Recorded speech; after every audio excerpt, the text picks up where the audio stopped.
राम मंदिर और फिर ज्ञानवापी मामले में हिंदू पक्ष को मिली बड़ी जीत के बाद देश भर में तरह तरह की चर्चाएं हो रही हैं।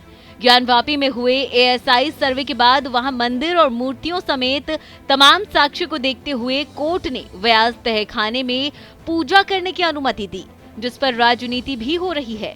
लेकिन अब शाही ईदगाह विवाद में भी नया ट्विस्ट आ गया है।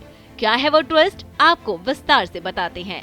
दरअसल ज्ञानवापी की तरह ही मथुरा में भी शाही ईदगाह का विवाद सदियों पुराना है। जो मामला इस समय कोर्ट में चल रहा है, ये पूरा विवाद लगभग 13.3 एकड़ की जमीन के मालिकाना हक को लेकर है।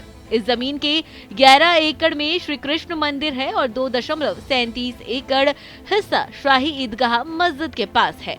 हिंदू पक्ष यहाँ श्री कृष्ण जन्मभूमि होने का दावा करता है। ये पूरा विवाद करीब 3500 साल पुराना बताया जाता है।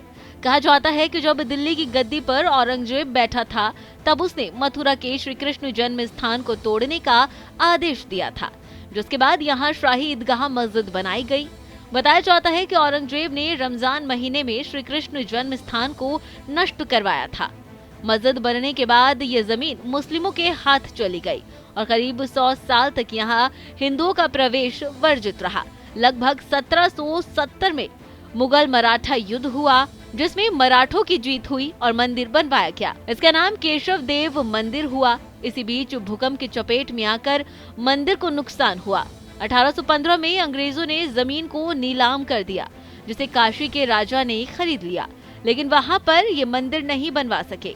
ये जमीन खाली रही। मुस्लिमों ने दावा किया कि ये जमीन उनकी है। साल 1967 में भी श्री कृष्ण जन्मस्थान सेवा संघ और ट्रस्ट शाही ईदगाह मस्जिद के बीच एक समझौता हुआ, जिसके तहत जमीन को 2 हिस्सों में बांट दिया गया। लेकिन सिविल कोर्ट में दी गई याचिका में इस समझौते को अवैध बताया गया है। वहीं फरवरी 2020 में सिविल कोर्ट में एक याचिका दायर की गई। याचिका ये कि शाही ईदगाह मस्जिद श्री कृष्ण जन्मभूमि के ऊपर बनी हुई है, इसलिए उसे हटाया जाना चाहिए। साथ ही जमीन को लेकर 1958 में जो समझौता था वो अवैध था। अब श्री कृष्ण जन्मभूमि मुक्त निर्माण ट्रस्ट की ओर से दायर की गई याचिका को लेकर सीजेएम कोर्ट में सुनवाई हुई। ट्रस्ट की ओर से कहा गया कि श्री कृष्ण जन्मभूमि मंदिर परिसर की जमीन पर शाही ईदगाह मस्जिद कमेटी सचिव ने दस्तावेजों में हेरफेर करके कमेटी के नाम से अवैध दस्तावेज बनाए थे। अवैध रजिस्ट्रेशन जमीन का करवाया था। वहीं शाही ईदगाह मस्जिद के नाम से कोई भी अभिलेख वर्तमान में मौजूद नहीं है। अब इसमें ट्विस्ट ये है कि नगर पालिका और राजस्व अभिलेख में कमेटी के नाम से कोई भी दस्तावेज उपलब्ध नहीं है। नगर निगम के रिकॉर्ड में ये प्रॉपर्टी श्री कृष्ण जन्मस्थान ट्रस्ट की अंकित चली आ रही है। ईदगाह के पास जमींदारी से संबंधित कोई भी दस्तावेज नहीं है और न ही कोर्ट में इससे संबंधित कोई भी दस्तावेज जमा करवाए गए हैं।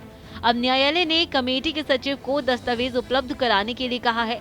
अगर इस मामले में दस्तावेज उपलब्ध नहीं करवाए जाते हैं या फिर कोई हेरफेर के सबूत मिलते हैं, तो हिंदू पक्ष मजबूत हो जाएगा, जिसका सीधा असर जमीन के संरक्षण और जमीन के मालिकाना हक पर पड़ेगा।